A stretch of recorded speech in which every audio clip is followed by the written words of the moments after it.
सर्वांना खूप खूप नमस्कार. स्वागत आहे आपलं तेरी मेरी कहाणी या यूट्यूब चॅनलवर. चला तर वळूया आपल्या स्टोरीकडे. राणी आता कोणालाही न सांगता दिल्लीसाठी ट्रेनमध्ये बसून निघाली होती आणि रोहितसुद्धा विमानाने दिल्लीसाठी निघाला. आणि नक्कीच तो राणीच्या आधी जाऊन तिथं पोहोचणार होता. मग तो घरी आला. त्यानं त्याची बॅग भरली. जानकी आणि मल्हाररावांना नमस्कार केला आणि म्हणाला, येतो. जानकी म्हणाली, सांभाळून जा रे रोहित, आणि तिची पण काळजी घे. आणि या आधी ती कधी गेली होती की नाही कुणास ठाऊक दिल्लीला? रोहित म्हणाला, नाही ग आई, ती कधी एका जिल्ह्याच्या बाहेर सुद्धा गेली नाही. आणि आता डायरेक्ट दिल्लीसाठी गेली, तेही एकटी. आणि सपना म्हणाली, राणी ना खूप धाडसी आहे, तिचं करावं तितकं कौतुक कमीच आहे.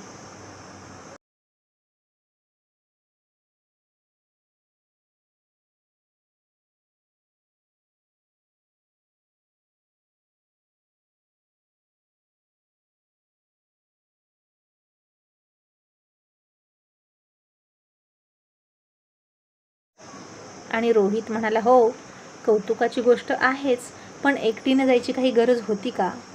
एनिवे असू द्या, आता मी जातो, असं म्हणून तो गेला. त्याला एअरपोर्टवर सोडायला टिंगू गेला. आणि टिंगू जाताना म्हणाला, रोहित, तू नेमका तिथं जाऊन काय करशील?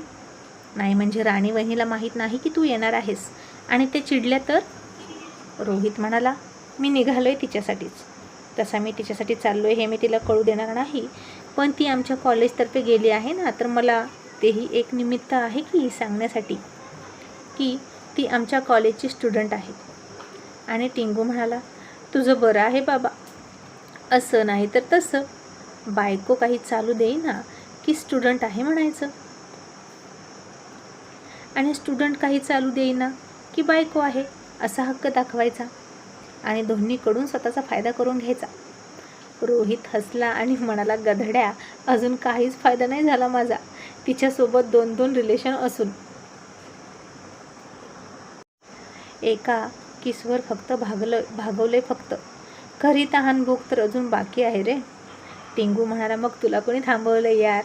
आधी तुझी तत्व आणि तुझे नियम तुला अडवायचे आणि आता तुम्हा दोघांमध्ये वांद होऊन बसलं. रोहित म्हणाला, काय करू मी तरी? आता मी आहे तयार, तर तिच्या डोक्यावर संशयाचं भूत बसलं आहे. टिंगू म्हणाला, कोणावर संशय घेतात त्या? तुझ्यावर? रोहित म्हणाला, हो ना, माझ्यावर. आणि आमच्या कॉलेजमध्ये एक लेडी प्रोफेसर आहे, मेघना, तिच्यावर आणि माझ्यावर. आणि तिला किती समजावून सांगितलं तरीही तिच्या गळी काही पडतच नाही यार. आणि मी तिला जसं जसं जवळ घेतो तशी ती माझ्या जवळ येतच नाही. नेहमी माझ्यापासून दूर दूर पळते आणि मग मीच कुठपर्यंत मागे लागू, तू सांग बरं. तिला वाटतं की मी तिला जवळ घेतो, किस करतो, तसं मी मेघनासोबत करतो. आता काय करायचं बोल? आणि टिंगू हसून म्हणाला, बायकोच्या स्वभावाला आणि संशयाला औषध नाही. पण आता मी काय म्हणतो, तुमचं कॉलेजचं जे काही काम असेल ते झालं ना की लवकर इकडे येऊ नको. रोहित म्हणाला, मग काय करू? टिंगू म्हणाला, अरे फिरण्यासारखं भरपूर काही आहे की तिथं. त्यांना ताजमहल दाखव ना, प्रेमाची निशाणी, आणि तूही कर त्यांच्यावर तसंच प्रेम. आणि रोहित म्हणाला, आणि ती नाही आली तर? टिंगू म्हणाला, मग तू कशासाठी आहेस? तू प्रयत्न सोडू नकोस. घरापासून इतक्या लांब असताना त्यांना तुझं ऐकावंच लागेल. आता साम दाम दंड भेद वापर आणि तिकडून दोघे येताना हनीमून साजरा करूनच या. रिकामा येऊ नकोस रोहित. आणि रोहित हनीमूनच्या नावानं हसला आणि म्हणाला, आधी हा रुसलेला मून ठीक होऊ दे बाबा, मग हनीमूनचं बघू. कारण तिच्या मर्जीविरोधात मला काहीच करायचं नाही. आणि मग बघता बघता एअरपोर्ट आलं. रोहित विमानात बसला. दिल्लीसाठी त्यानं उड्डाण केलं. आणि रोहित रेल्वे स्टेशनवर तिची वाट बघत बसला. आणि राणीची ट्रेन मात्र आणखीन 2-3 तासांनी येणार होती. मग त्यानं फोन लावला. अजूनही फोन स्विच ऑफ होता. आणि रोहितला तिचा खूप राग आला. इतक्या वेळानंतरही तिनं फोन स्विच ऑफ काढला नाही. मूर्ख आहे ही मुलगी. फोन स्विच ऑफ करून ठेवायची काही गरज आहे का? आणि ती ट्रेनमधून येते सुखरूप आहे की नाही हे कसं कळणार? असं म्हणून तो तिच्यावर चिडला. पण राणीचं या कशाकडे लक्ष नव्हतं. ती निवांत झोपायची, उठायची, अभ्यास करायची, खायची, प्यायची असा तिचा प्रवास सुरू होता. आणि रोहित स्टेशनवर मान खाली घालून, डोकं पकडून रेल्वे यायची वाट बघत होता.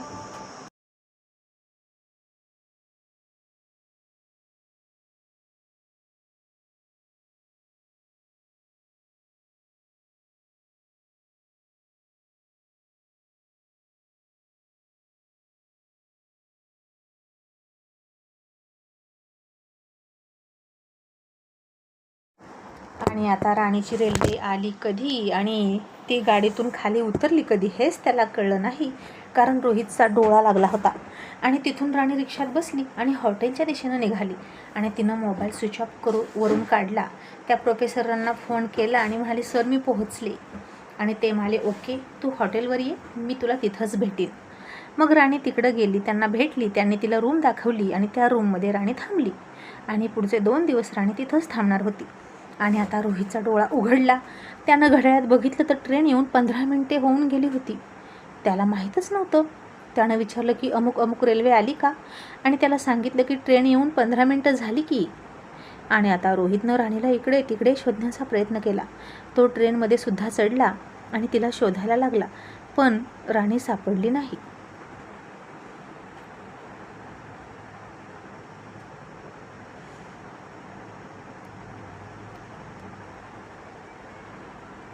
त्यानं तिला प्रत्येक डब्यात चेक केली, ती सापडेना. आणि त्याला टेन्शन आलं, कुठे गेली असेल ही?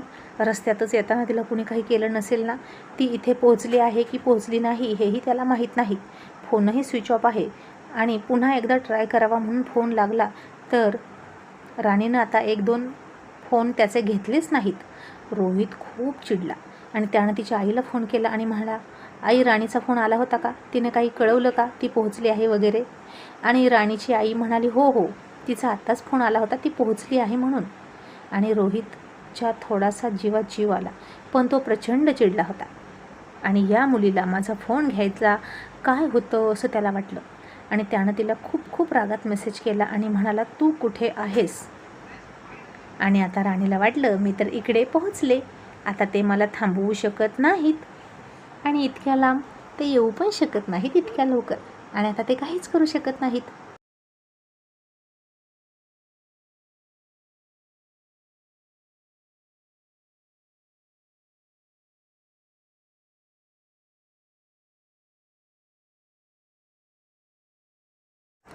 आणि अशा भ्रमात राहून तिनं त्याच्या मेसेजला रिप्लाय दिला, मी दिल्लीत आहे. रोहितनं रागात मेसेज केला, दिल्लीमध्ये कुठे? राणीनं हसून मेसेज केला, आता तुम्हाला काय करायचं आहे? दिल्लीमध्ये कुठे राहते हे जाणून घेऊन. रोहितनं रागात तिला फोनच लावला. तिनं फोन आता घेतला आणि म्हणाला, बोल पटकन, सांग की तू कुठे आहेस? राणी हसून म्हणाली, सर मी दिल्लीत आहे. आणि दिल्ली काही लहान आहे का? मी कुठे आहे ते तुम्हाला सांगून काय फायदा? तुम्ही इथे नाही ना? आणि रोहित म्हणाला, तुला काय करायचं? तू कुठे आहे तेवढी सांग, मी बघीन काय करायचं ते. राणी म्हणाली, का? आत्ता याल का इथे लगेच? आणि रोहित म्हणाला, आलो तर? राणी आणखीन हसून त्याला चिडवत म्हणाली, अरे बापरे, इतका कॉन्फिडन्स? तुम्ही काही मिस्टर इंडिया आहात का? तिथून गायब होणार आणि 5 मिनिटात इथे प्रकट होणार.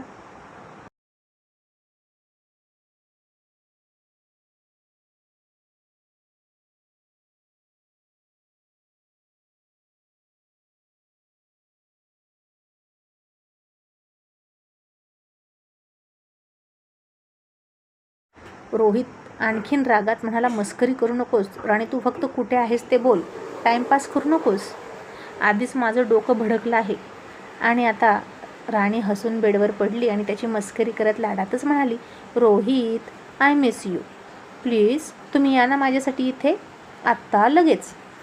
आणि जर खरंच तुमचं माझ्यावर प्रेम असेल ना आणि तुम्ही माझ्यासाठी काहीही करू शकता तर ही अशक्य गोष्टसुद्धा शक्य करून दाखवा. रोहितचं आता आधीच डोकं सरकलं होतं आणि तो म्हणाला, अगं बाई, तुला विचारलेल्या प्रश्नाचं उत्तर दे, तू फालतू बडबड करू नकोस. दिल्लीमध्ये तू कुठे आहेस ते मला सांग. कोणत्या हॉटेलवर आहेस? आणि मग अशक्य ते शक्य करायचं की नाही ते मी ठरवतो. आणि राणी म्हणाली, बघा हा सर, खरंच माझ्यावर तुम्ही प्रेम करत असाल ना तर बघूच तुम्ही येताय का इथे. आणि मी ना अमुक अमुक हॉटेलवर आहे असं तिनं सांगितलं. आणि हॉटेलचं नाव सांगितल्यानंतर रूम नंबर 22 असंही म्हणाली.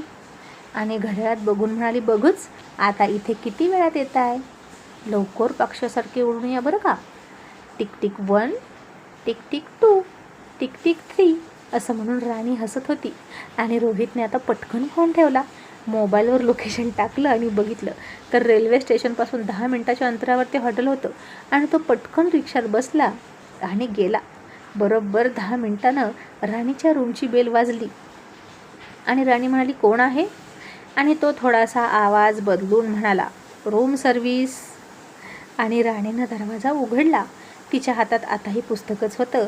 आणि जसा दरवाजा उघडला तसा समोर रागात उभा असलेला रोहित बघितला. आणि तिची पाचावर धारण झाली आणि तिच्या हातातून पुस्तक गळूनच पडलं.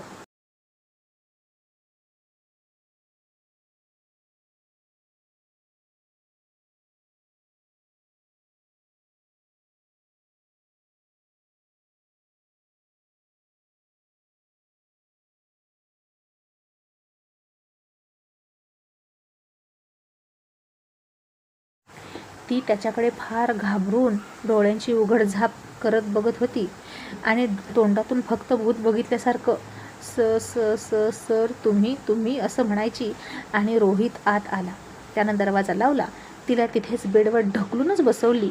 आणि राणी अंगात प्राण नसल्यासारखी बेडवर बसली. तिचा तर विश्वासच बसत नव्हता की हा माणूस इथे आता येऊ शकतो. त्यानं आता तिथला पाण्याचा ग्लास उचलला आणि तिच्या हातात द्यायला गेला आणि म्हणाला, घे पाणी पी. आणि ती आता ग्लास घेणार इतक्यात त्यानं तोच ग्लास तिच्या डोक्यावरच ओतला आणि तिच्याकडे रागात बघायला लागला आणि म्हणाला, आता अक्कल ठिकाण्यावर आली का? राणी त्याची बोबडी वळली होती त्याला इथे बघून पूर्ण आणि ती भिजलेल्या उंदरासारखी तिथंच बसली होती. रोहित मात्र खिशात हात घालून अख्ख्या रूमवर इकडून तिकडून फेऱ्या मारत होता. आणि सगळं वातावरण एकदम म्हणजे एकदमच गंभीर बनलं होतं. आणि तिला शिव्या घालत होता तो. राणीला वाटलं, आता याच्या हातात तलवार असती तर यानं नक्कीच माझा शिरच्छेद केला असता. आणि त्याच्यातला पिसाळलेला जमदग्नी शांत झाल्याशिवाय, सगळा राग निघून गेल्याशिवाय तो पुढचं काही करणार नव्हता. आणि त्याच्या शिव्या खाऊन राणीसुद्धा ताळ्यावर आली आणि म्हणाली, तुम्ही इथे कसे?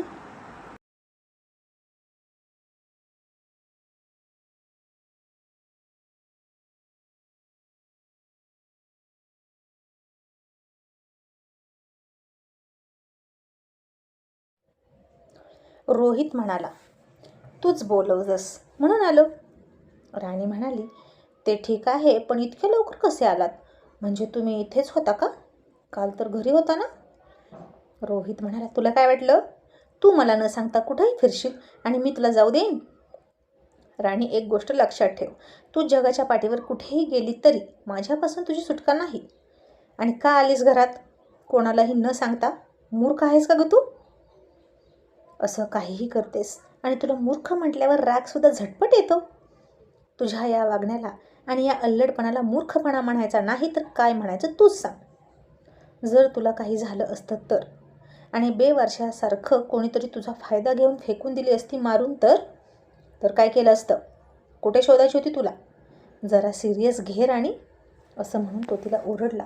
आणि तिची चूक तिच्या लक्षात येऊन ती हळूच म्हणाली, मला ऑफर चांगली वाटली म्हणून मी आले.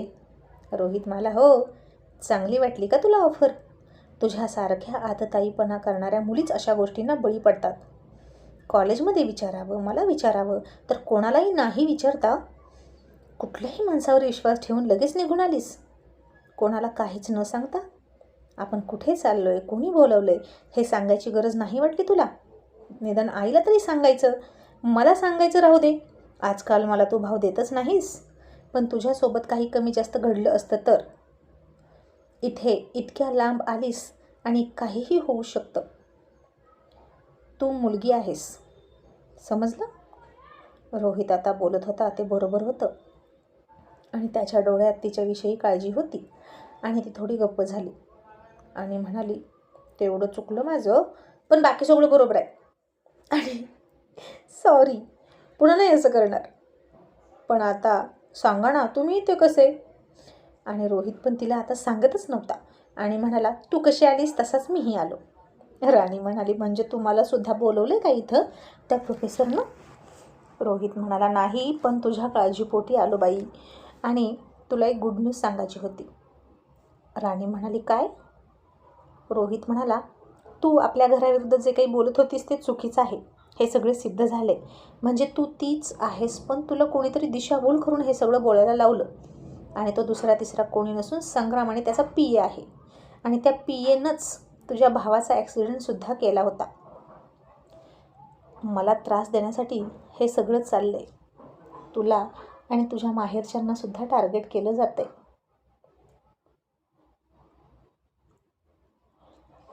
आणि राणी म्हणाली, काय? आणि आता ती त्याला म्हणाली, हो ना, त्या दिवशीही टीम कॉलेजमध्ये येणार होती ना, त्या दिवशी रिक्षाला एक सिल्वर रंगाची कार आडवी आली होती आणि तो माणूस मला काहीही उलटसुलट विचारायचा आणि मी नाही म्हणून उत्तर द्यायचे आणि बहुतेक त्यानं माझ्या त्याच वाक्यांना काटछाट करून वापरलं. रोहित म्हणाला, हो, तसंच झालं. आणि मग दोघेही थोडा वेळ शांत झाले. आणि रोहित म्हणाला, राणी, मी इथे आलोय का माहीत आहे? आईनं तुला आत्ता घरी सन्मानानं बोलवलं. मग तू माझ्यासोबत येशील का? आणि आता नाही म्हटलं तरी राणीला आनंद झाला. पण त्या मेघनाचं खूळ अजून तिच्या डोक्यातनं गेलं नव्हतं. आणि राणी म्हणाली, त्यांची सून म्हणून त्यांनी मला स्वीकारलं, पण तुमचं काय सर? त्या मेघना मॅडमचं काय? त्या मला तुमच्यासोबत घटस्फोट घे असं म्हणतात आणि मनसोबत लग्न कर असा सल्ला देतात. रोहित म्हणाला, काय? खरंच असं म्हणतात त्या? राणी म्हणाली, हो, आणि तुम्हालाही माझ्याकडून घटस्फोट हवा आहे ना? रोहित म्हणाला, राणी, अगं, नवीन आयुष्य सुरू करायचं होतं म्हणून मला तुझ्यासोबत घटस्फोट हवा होता. पण आता आपण तो नाहीच घेऊया. मग तर झालं. मला तो हवी आहेस, माझी पत्नी म्हणून माझ्या आयुष्यात, असं म्हणून त्यानं तिला पाठीमागून मिठी मारली. तशी राणी शहारली. तिनंही आता पुढे डोळे मिटून घेतले आणि तिचं एक मन म्हणत होतं, खरंच तो तिच्यावर खूप प्रेम करतोय, नाहीतर इतक्या लांब तिच्यासाठी कोण यायला लागलं, तेही इतकं धावत पळत, नाही का?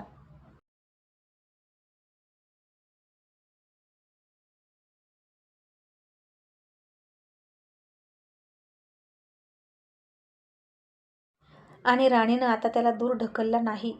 उलट त्या वातावरणात, त्या एकांतात, त्या हॉटेलच्या रूममध्ये तिला त्या दिवशीचं हॉटेलमधलं सगळं सगळं आठवलं आणि तिनंही त्याच्या हातावर हात ठेवले आणि हळूवार हात फिरवायला लागले आणि त्याच्या गालाला गाल टेकवला.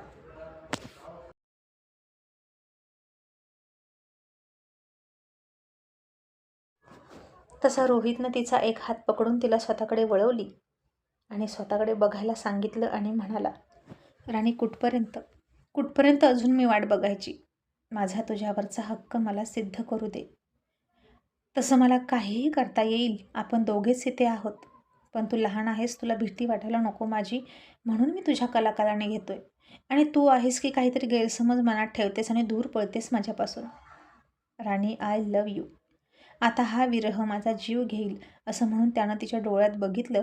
तसं राणीनं त्याच्या ओठांवर तिचा हात ठेवला आणि तिनंही त्याच्या डोळ्यात बघितलं आणि तिनं हळूच त्याच्या छातीवर तिचं डोकं टेकवलं आणि रोहितनं तिच्या मानेवर त्याचे ओठ टेकवले आणि ती लाजून शहारून आणखीनच त्याला घट्ट चिकटली. मग आता रोहित आणि राणी इथेच भांडण थांबवून मिलन करतील की पुन्हा दिल्लीमध्ये युद्ध सुरू करतील, हे पाहणं इंटरेस्टिंग ठरणार आहे. Thank you so much.